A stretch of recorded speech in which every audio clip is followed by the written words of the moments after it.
Hello everyone, welcome back to my channel. So today we're going to be talking about aloe vera, and I'm going to be telling you guys what it is, how to care for it, and what to do if it starts declining or dying. Aloe vera is considered a wonder plant. It qualifies as a form of succulent, and it is part of a genus. Aloe is a genus that contains over 500 different varieties of aloe. Aloe vera is really popular in particular because of its appealing look, simplistic care, and its medicinal properties. Yeah. There are many different medicinal recipes or tinctures and stuff online that you can look up, and you can use the gel that comes from the aloe vera in these recipes. Most common in my area, at least, or at least I think in the US, it might be different in different countries, but aloe vera is mostly used for burn relief aid. A lot of people use it once they get like sunburns. I believe it's in some sunscreens and stuff. It's also used as an anti-aging property for your face and skin. So aloe vera is very popular because who doesn't need that, you know? Right, now that we know what aloe vera is, here's a little note from me. Aloe vera is a popular beginner plant, and for good reason. It's a plant I will probably always personally have in my collection for many reasons, the most important reason being its easy care.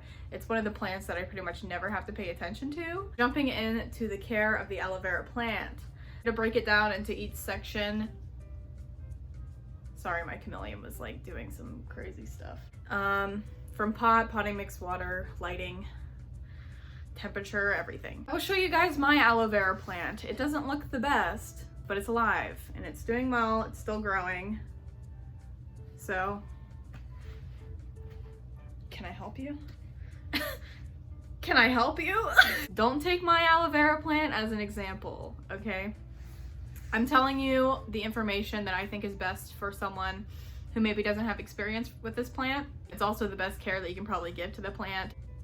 I should probably be following these, but I don't, and you'll see that. So for pots, I recommend getting a terracotta pot so that the potting mix can fully dry out.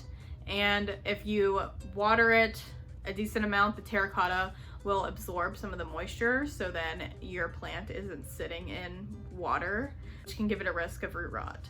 This pot is a horrible example because it's plastic and it doesn't have a drain hole, so I hardly ever water this guy for that reason. So if you're gonna get a terracotta pot, make sure it has a drain hole. You can probably get away with it if it doesn't, but just water it a lot less. However, I really recommend getting one that has a drain hole. Most of them do, but double check before buying maybe. Aloe vera likes to be more root bound. So I have mine in a huge pot. This was the only pot I had whenever I needed to put this guy in a bigger one. So you probably don't need one this big at all. It can probably be about half this size and still be okay for the size of this aloe. The reason mine looks this way is because I've cut it back quite a few times from getting burns and stuff. It's not in the brightest position in my apartment, which again, I'm telling you guys how to take care of it. Mine survives, but I recommend you listen to what I tell you because this is not a good example at all. I just figured I would show you because I have one, but don't do this.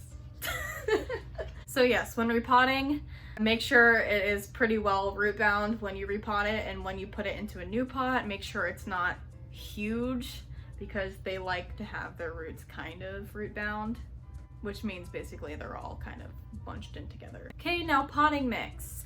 You want to make sure you have a well draining potting mix. So you'll want to probably get, if you're buying like pre-packaged, you'll want to get a cactus and succulent potting mix, or you can kind of make your own. If you're gonna do that, I've never done it, but I've heard that people will just get like a potting soil and they will mix in a very good amount of sand, perlite, and a mulch-like material. So then it has large substrate or fine substrate to drain through wellly, so then you don't have water sitting in and suffocating your roots, which could very well damage your plant. And that is very important for these guys because they will absolutely die if they get too much water. Okay, now lighting. Make sure you're putting your aloe vera in a bright but indirect sunlight area. Low light can make them grow leggy, which is kind of how mine kind of looks. I mean, it's not a horrible thing, but you want to give them the best conditions, because if they do have the best conditions they can possibly have, they will probably flower, which is really cool. And if you put them in super direct sunlight, they will probably burn. So I recommend putting them in a bright area in your apartment. And if you don't have super bright light, you can get a grow light to aid this issue. So yeah, they like a lot of light, but they don't like to be burnt, and they also don't like to be in full shade. Okay, the temperature. Aloe vera does really well in apartments and in houses. They like temperatures between 55 degrees Fahrenheit to 80 degrees Fahrenheit. I don't know what that is in Celsius, but if you do, feel free to leave it in the comments. They can be brought outdoors in the warmer months. So in my area, probably around May to September-ish. I would say just make sure it's not getting super cold at night, and if it does, just make sure to bring them in at night and you can take them back out in the morning. But a lot of the time in like the summer and spring months, they can stay out that whole time and be fine because it doesn't get super cold at night. But yeah, they have a pretty wide range for what they can tolerate. Okay, watering. This is so important. I swear, like every single time that people come to me with plant issues, it's usually because they overwater their plant. Like I'll have people message me and they'll be like, oh my god, what did I do? And it looks like it's like a mushy mess and there's so much water in there and like the soil is getting kind of moldy and stuff. So guys, please listen to this. This is like the biggest problem that people have when it comes to plants. Okay, and it's in good intention too, because you know you want to give your plants water and you want them to be happy and healthy and thriving. But I'm telling you, these guys do not like water that much. Make sure you're allowing your aloe vera to dry out completely. It's been probably a month since I've watered this guy. To be able to tell if it needs more water, I would say put your finger down in here, feel around pretty deeply in there. And if it's like super dry, you need to water it. And when you water it in a terracotta pot, put it in a terracotta pot. Don't do what I do. Whenever you water it, make sure you're watering it well. Like give it a lot of water and give it water till like it starts draining through, and let all the water drain out of it. If the water's not draining out, make sure your soil's not too compact in there, so then the water can escape so it's not sitting in that water. The succulents in general do not like a ton of water. Sitting in the water and giving it too much water can give it root rot and make it turn mushy. They can seriously go weeks without water. In the winter, sometimes months. It really depends on the temperature. In the warmer months, obviously it's getting more sun, so it's gonna dry out faster. In the winter, it's colder, so it's gonna retain that moisture more. So make sure it dries out completely. You do not need to give it water that much. Honestly, I water mine like once a month and it's completely fine.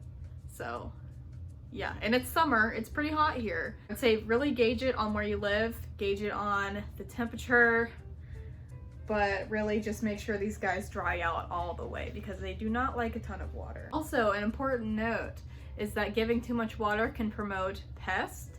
So if you give it too much water, you can attract fungus gnats. The only pest I ever really get other than fungus gnats is spider mites and mealybugs. Fungus gnats are probably the ones that like water the most, but if there's like too much water and you get rotting and moldiness in your soil, bugs are gonna wanna come up and eat that. So be very careful. I would say fungus gnats and mealybugs are probably more common on aloe vera, but I can probably do a video about like pests and like identifying them maybe, if that's something you guys are interested in seeing. I've only had experience with fungus gnats, spider mites, and mealybugs, but it'll be a learning experience for me as well. So if you want to see that, please let me know. Now, fertilizing. This one might not be as important for some people, but a lot of people do like to fertilize their plants. A lot of plants like to be fertilized. If you can, I recommend it.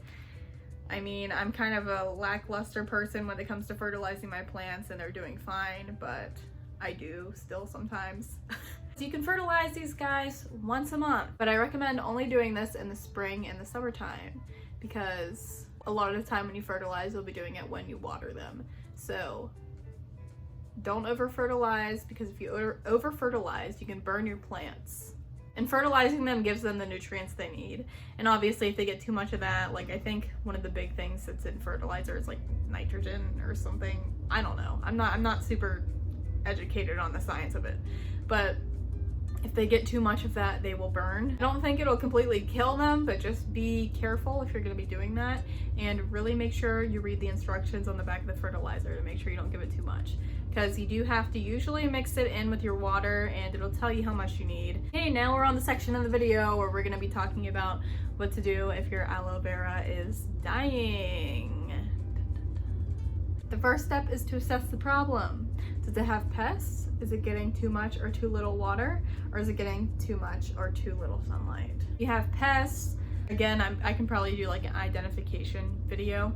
But if you have pests, you're gonna wanna make sure you inspect your plants. I recommend doing this probably every single time that you water, or every time, some people do it like every day. I just do it whenever I water. I check to make sure all of them are good and don't have any bugs on them.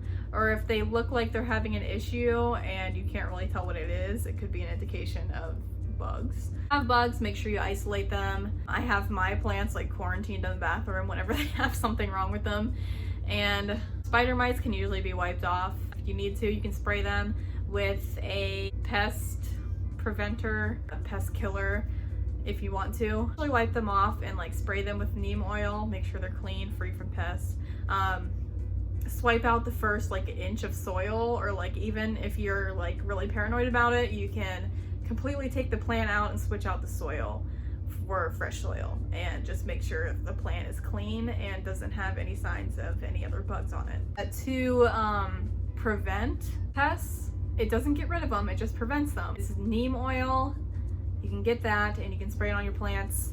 I do that every once in a while. It does have a very unpleasant smell, I will say. It smells kind of garlicky, which is strange, but I mean, if it helps, it helps, you know? So yes, for pests, the biggest thing I say is isolate it and make sure you're treating it away from your other plants, and make sure that none of your other plants have bugs as well. Whenever you have pests, you'll most likely see damage on the leaves here, so you'll probably see like spots and stuff, like maybe little bites. Never experienced pests on aloe vera, but on my other plants, whenever they have pests, sometimes they'll start turning brown and yellow and be thin.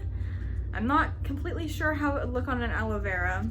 I don't think aloe vera are super prone to getting pests, but I mean, I'm pretty sure every plant can get pests.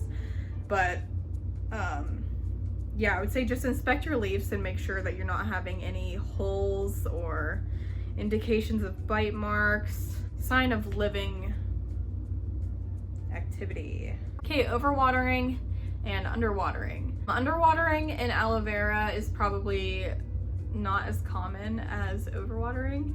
Underwatering, you're probably gonna see like a shriveled up appearance in the plant, in which case I believe if you just give it a good amount of water and let it dry out still, it'll be fine and perk back up. But with overwatering, this is one of the biggest issues, okay? Overwater your aloe vera plant, you suspect it could have root rot, or it's starting to get mushy in these areas, or maybe if it's just like turning kind of transparent, because I do notice something that happens a lot of the time with aloe vera. I have killed these in the past before overwatering. So yeah. If you suspect you've overwatered it, I recommend take it out, assess the roots, make sure you don't have any root rot, and if you do have root rot, I recommend probably cutting those back and making sure that the problem doesn't spread or get worse. If you want, you can put some rooting hormone on it, put it back in dry soil, and do not water it for a while. It should start to come back to life. If you think it's too far gone, if you think maybe it's been overwatered or maybe it's not gonna survive, If you see a piece on your aloe vera that looks pretty okay, you can cut off a leaf here. This one was cut off quite a long time ago. It's got like crusties on it. Cut off a piece of it and let it get a callus down here, which happens pretty soon after you cut it, probably about a couple days. If you let it get a callus, you can stick it in some dirt, and that is how you can propagate it, and it should begin to grow roots, and then you'll have a new aloe vera plant. Will take a long time, but it's worth it if you can save it. So make sure you're letting the soil get dry. Do not give it water if it has signs of being overwatered. You can take it out of the soil. Make sure the roots are okay. Put some rooting hormone on it if you're really worried about it. Stick it back in some soil. Let it stay dry for a while. See if it starts to rejuvenate. If you're worried about it, if you see a piece that looks pretty okay on it, you can cut that off and do the callus part that I just showed you and stick it in some soil. Probably a different pot. So then if you lose one plant, you'll have another one coming. It's pretty easy to propagate. That's a good thing about aloe vera for sure. Too much and not enough sunlight. Too much sunlight, you'll be able to tell because you'll have some burns on the leaves. It should start to turn orangey brown. It won't look like mushy. Well, it might. Be able to tell if there's a burn on the leaves. It'll be brown and look like it got seared in the sun, basically. And not enough light, it will start to get kind of mushy and decline if it doesn't get enough light. I've done this before. I put it in my bathroom that had no windows and it completely died. I was giving it no light, giving it too much water. It just died. If you're not getting enough light, make sure to put it in a bright window with indirect sunlight, or you can get a grow light to help aid this. I recommend putting it in the sun, but if you can't, I mean, a grow light's okay. It's not as good as natural sun, but it should keep it alive. So yeah, I mean, I hope that helped you guys learn a little bit about aloe vera, how to care for it, and what to do if it's dying and falling off the edge. It's hanging on for dear life. If you're still a little bit stuck on things, or if you need any help, if you have any questions about it, leave a comment down below and I'll get back to you. That's all I have for you guys today. If you like this video, please like, comment, and subscribe, and I will see you guys in the next one. Thanks for watching. Bye guys.